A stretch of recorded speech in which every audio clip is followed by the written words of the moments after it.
Welcome to Alan Colmes Versus, where we discuss some of the more controversial things said in the recent news cycle on both traditional and digital media, the epitome of what we like to call around here fair and balanced. Joining me today via Skype is founder of Colmes, Inc. and executive producer and co-writer of the film AmeriGEDDON, Gary Heavin. Gary, welcome. You were talking to Jim Baker, the evangelist, and you said that a shadow government exists that wills us to die. Who are these people? Man, you get right to the point, yeah. Don't you? You know, my movie AmeriGEDDON is about an EMP attack on America that I believe is preventable if people in Washington were really interested in protecting us. And there seems to be so many things going on right now. You know, this open border. I live in a border state where they just pour across and we know ISIS is among them. Well, wait a second. There's no evidence that ISIS has come over the border, number one. And number two, the Cato Institute has done studies that show we have more people leaving the country than coming in. We don't have an open border policy, but who are these people in the government that you think willfully want us to suffer, want us to die? You've indicated there's some kind of government conspiracy or those in government who would like to harm us. Who are these people? Well, by the way, Alan, the FBI said that not only is ISIS coming across the border, but they're present in all 50 states. So, yeah, there's plenty of evidence of it. But to give you a direct answer to your question, you know, we know that federal policy in Washington has nothing to do with our votes.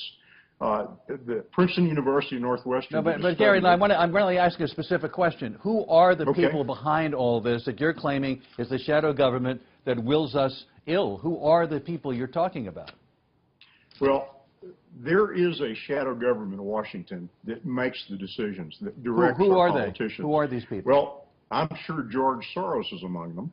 George Soros is busy making decisions for us that would harm us on purpose? Yes, I believe that George Soros influences policies that are a detriment to Would you say then that the Koch brothers, because they give money to Republicans, that they influence it as much as Soros does, would you say? You know, that's an interesting question. I'm not a big fan of the Koch brothers, but I would be concerned about anybody that has bought and paid for so much influence. But the point is, it's not just one side. Do you have any evidence that people like George Soros, or the Koch brothers, for example, or any of them who give big money, are they setting policy? Are they willfully trying to destroy or harm America? Yeah, there are. And by the way, I agree with you. It is both sides of the aisle. You know, I was a big Republican donor for years. And I am absolutely disgusted with the establishment Republicans and their influence on government. Well, what evidence do you have that they're willfully trying to destroy us? When you talk about a shadow government that wants to reduce the population, that wants us to die, that's a bold claim. Well, how can you back that up? Well, you're going further down the road, so I have to make a few points to help get us there. You know, open borders, bringing in unvetted Syrians, who the FBI say up to 10% of them have been radicalized. These are policies that are absolutely a threat to the American people. Well, as a matter of fact, there's more vetting of Syrians and refugees than there is of immigrants. Let's not conflate immigrants and refugees from disturbed countries who are coming in that are vetted very differently than immigrants. They're two very different issues. You know, the FBI, again, said we cannot vet the Syrian refugees. That's a quote. They testified before Congress. They're unvettable. They're coming from countries that the immigration, the passports that are being issued sometimes by ISIS-controlled governments. So, yes, there is a problem vetting these people. And by the way, I do business in the Middle East. You know, I love these people.